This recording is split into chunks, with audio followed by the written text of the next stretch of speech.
కొట్టే కారం రంగు రుచి ఆచి కారం పొడి.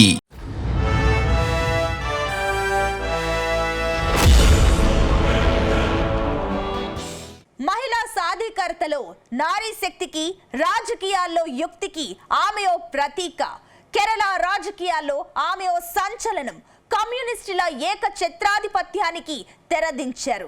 45 ఏళ్ల సుదీర్ఘ రాజకీయ చరిత్రలో విప్లవాత్మక మార్పు తెచ్చారు. జాతీయ రాజకీయ నాయకులను అబ్బురపరిచారు. ఇంతకీ ఎవరామె, ఏం చేసింది? Zee Telugu news special focus లో ఇప్పుడు చూద్దాం.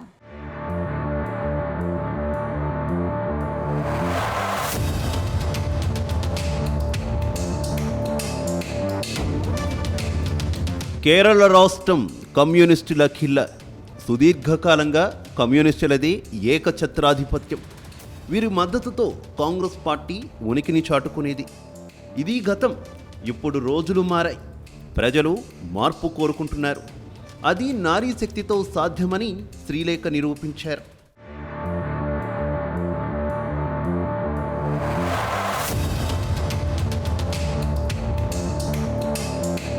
శ్రీలేఖ ఈ పేరు కేరళ వాసులకు సుపరిచితం.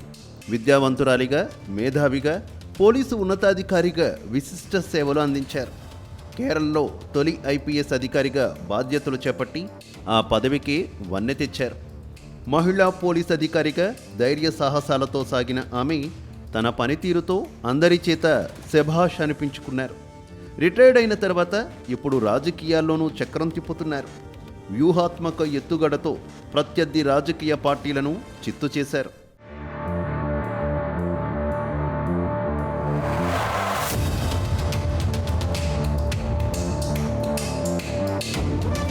ఐపీఎస్ అధికారిగా పనిచేసిన శ్రీలేఖ రిటైర్మెంట్ తర్వాత ప్రధాని నరేంద్ర మోదీ పాలనా దక్షత స్ఫూర్తితో బీజేపీలో చేరారు. కేరళ రాజకీయాల్లో రాష్ట్ర ఉపాధ్యక్షురాలిగా బీజేపీలో క్రియాశీలక పాత్ర పోషిస్తున్నారు. పార్టీ బలోపేతం చేయడంలో కీ రోల్ పోషిస్తున్నారు. అన్ని రంగాల్లో మహిళలు రాణించాలి, అవకాశాలను సద్వినియోగం చేసుకోవాలి అనే నినాదంతో రాజకీయాల్లోనూ ప్రభుత్వ పథకాల్లోనూ మహిళలను భాగస్వామ్యం చేయడంలో చురుకైన పాత్ర పోషించారు. సమాజం పట్ల ప్రత్యేక అభిరుచి ఉన్న యువతీ యువకులను, మహిళలను, ఉత్సాహం ఉన్నవారిని బీజేపీలో చేర్పించారు.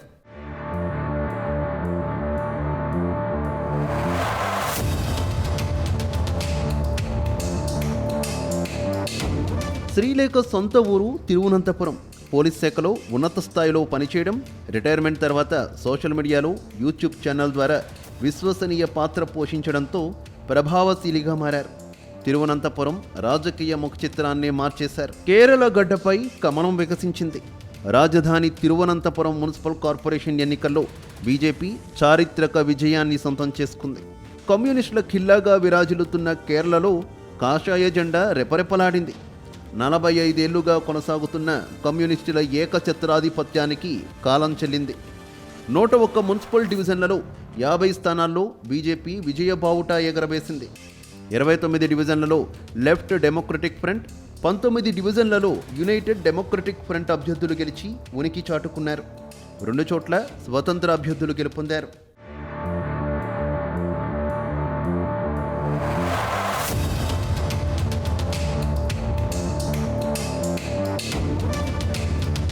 తిరువనంతపురం మున్సిపల్ కార్పొరేషన్ ఎన్నికల్లో బీజేపీ అభ్యర్థుల విజయం 2026లో జరగనున్న అసెంబ్లీ ఎన్నికల ఫలితాలకు సానుకూల సంకేతమని కేరళ బీజేపీ అధ్యక్షుడు రాజీవ్ చంద్రశేఖర్ అభిప్రాయం వ్యక్తం చేశారు.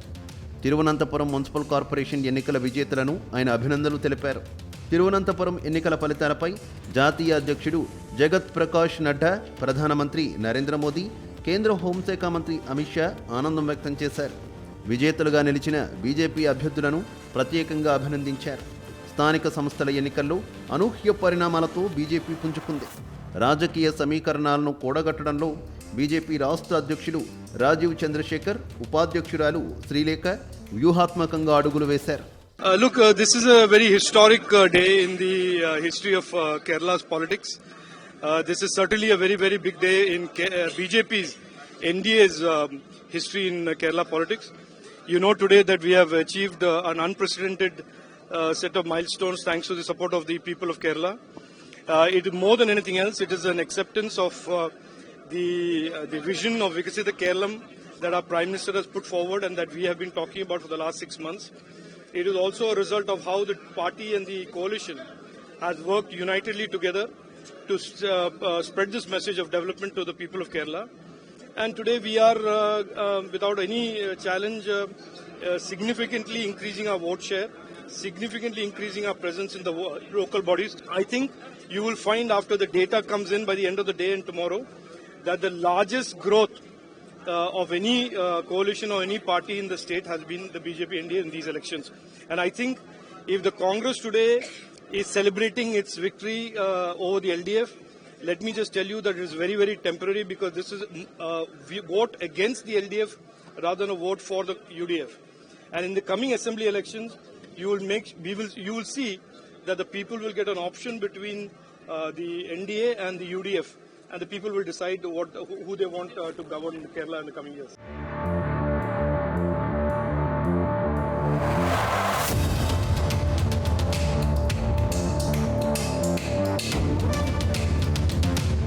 తిరువనంతపురం మున్సిపల్ కార్పొరేషన్ ఎన్నికల్లో బీజేపీ విజయభేరి మోగించడం వెనుక నారీశక్తి కీలక పాత్ర పోషించింది.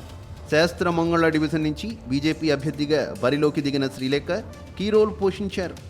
పొరుగు పార్టీల నుంచి వచ్చిన వారిని చేర్చుకోవడం, కీలక స్థానాల్లో వారికి బీజేపీ అభ్యర్థిత్వాన్ని ఖరారు చేయడం, వారికి మద్దతుగా ఎన్నికల ప్రచారంలో బాధ్యతగా తీసుకోవడంలో పార్టీ నాయకులు కృషి చేశారు. ఎన్నో విమర్శలు వచ్చినా సమర్థవంతంగా తిప్పికొట్టి ప్రజల మనసులను మార్చడంలో శ్రీలేఖ తనదైన శైలిలో ముందడుగు వేశారు. తనతో పాటు తిరువనంతపురంలో బీజేపీ అభ్యర్థులను రికార్డు స్థాయిలో గెలిపించుకోవడంలో బాధ్యతాయుత పాత్ర పోషించారు. From day one itself of my announcement of candidature, there has been adverse criticism against me launched by the LDF and the Congress people. I thought they were probably frightened, but this went beyond an expected limit. In fact, every day there were trolls in the social media about me, and they were targeting me particularly. But somehow I am very happy to see that the people of Kerala, the people in my ward, have dismissed all those things as meaningless, and they have stood by me through thick and thin. So I am very happy. I have come out victorious, and the people have stood with me, and the party has stood with me.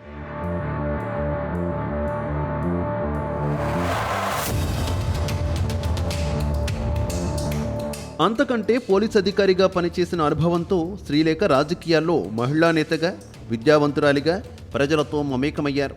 ఎన్నికల్లో అద్భుత విజయాన్ని సాధించగలిగారు. ఈ ఎన్నికల్లో శ్రీలేఖ కృషి బీజేపీకి చారిత్రక విజయాన్ని సాధించి పెట్టింది. రాజకీయాల్లో మహిళలకు అత్యంత ప్రాధాన్యత ఇస్తున్న క్రమంలో తిరువనంతపురం మున్సిపల్ కార్పొరేషన్కు శ్రీలేఖ మేయర్ కాబోతున్నారు. రాష్ట్ర పార్టీకి ఉపాధ్యక్షురాలిగా ఉన్న శ్రీలేఖ పార్టీ బలోపేతానికి తన వంతు బాధ్యతగా కృషి చేస్తూ ముఖ్యంగా మహిళలతో మమేకం కావడంలో సఫలీకృతమయ్యారు.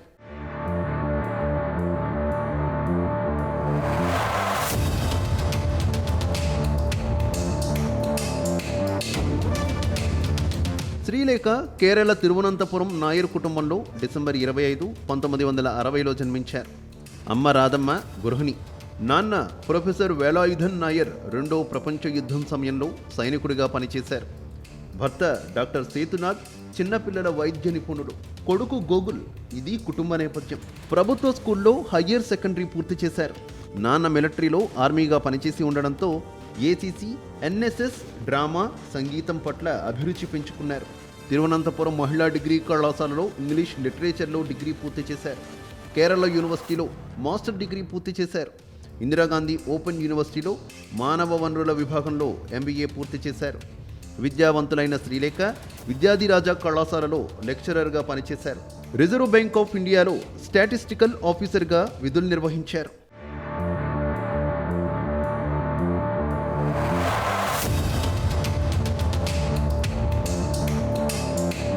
చలాకీగా చురుగ్గా ఉండే శ్రీలేఖ సివిల్స్లో సత్తా చాటారు. 1987లో తొలి మహిళా ఐపీఎస్ అధికారిగా కేడర్కు ఎంపికయ్యారు.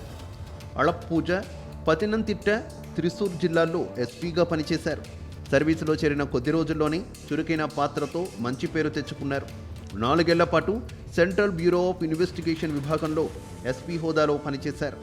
ఢిల్లీలో సిబిఐ డిఐజీగా పనిచేశారు. అక్కడి నుంచి డిఐజీగా పదోన్నతి పొంది ఎర్నాకుళం బదిలీ అయ్యారు. 2005లో Kerala state cooperative rubber marketing ఫెడరేషన్కు మేనేజింగ్ డైరెక్టర్గా పనిచేశారు. 2 ఏళ్ల తర్వాత Kerala roads and bridges development కార్పొరేషన్కు మేనేజింగ్ డైరెక్టర్ అయ్యారు. ఆ తర్వాత కేరళ క్రైమ్ బ్రాంచ్ ఇన్స్పెక్టర్ జనరల్గా పనిచేశారు. విజిలెన్స్ డిపార్ట్మెంట్ అడిషనల్ డీజీపీగా పనిచేస్తూ ఆర్మడ్ పోలీస్ బెటాలియన్కు ట్రైనింగ్ అడిషనల్ డీజీపీగా బాధ్యతలు నిర్వహించారు.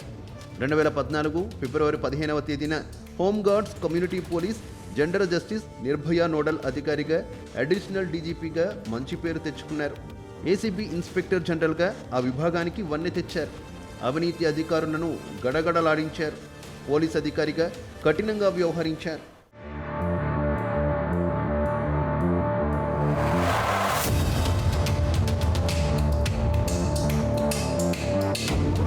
కేరళ ట్రాన్స్పోర్ట్ కమిషనర్గా సంస్కరణలు తీసుకొచ్చారు. వాహనాల గణాంకాల నమోదు డిజిటలైజేషన్ చేశారు. ఈ గవర్నెన్స్ స్మార్ట్ యాప్లను అందుబాటులోకి తెచ్చారు. వాహనదారుల నుంచి జరిమానా, పన్నుల రూపంలో 3,000 కోట్ల రూపాయలను వసూలు చేసి రికార్డు సృష్టించారు. ప్రపంచ బ్యాంకు ఆర్థిక సాయంతో రోడ్డు భద్రతపై 300 మంది ఆవిష్కరణలతో హ్యాక్థాన్ నిర్వహించారు. పోలీస్ అధికారిగా ఎక్కడా రాజీ పడలేదు. రాజకీయ నాయకులైనా, ప్రభుత్వ అధికారులైనా చట్టం ముందు ఒక్కటేనని, తప్పు చేసిన వారు శిక్ష అనుభవించక తప్పదని నిరూపించారు. నేర చరిత్ర ఉన్న రాజకీయ ప్రముఖులు, పోలీసులపై ఆమె కఠినంగా వ్యవహరించారు. వారికి శిక్ష పడేలా చేశారు. 2017లో జైలు శాఖ డైరెక్టర్ జనరల్ అయ్యారు. సంస్కరణలు చేపట్టి 54 జైళ్లను నేరస్తుల పరివర్తన కేంద్రాలుగా తీర్చిదిద్దారు. Kerala fire and rescue services director జనరల్గా ఇండిపెండెంట్ ఛార్జ్తో మహిళా పోలీస్ అధికారిగా మంచి పేరు సంపాదించారు. పోలీస్ శాఖలో 33 సంవత్సరాల 5 నెలల పాటు సేవలందించిన శ్రీలేఖ తరువాత రిటైర్ అయ్యారు. బీజేపీలో చేరి క్రియాశీలకంగా పనిచేస్తున్నారు. రాజకీయాలతో మార్పు తెచ్చిన తిరువనంతపురం మున్సిపల్ కార్పొరేషన్ ఎన్నికల్లో శ్రీలేఖ కార్పొరేటర్గా గెలిచారు. ప్రధానమంత్రి నరేంద్ర మోదీ ఆశీస్సులతో తిరువనంతపురం మేయర్ కాబోతున్నారు శ్రీలేఖ.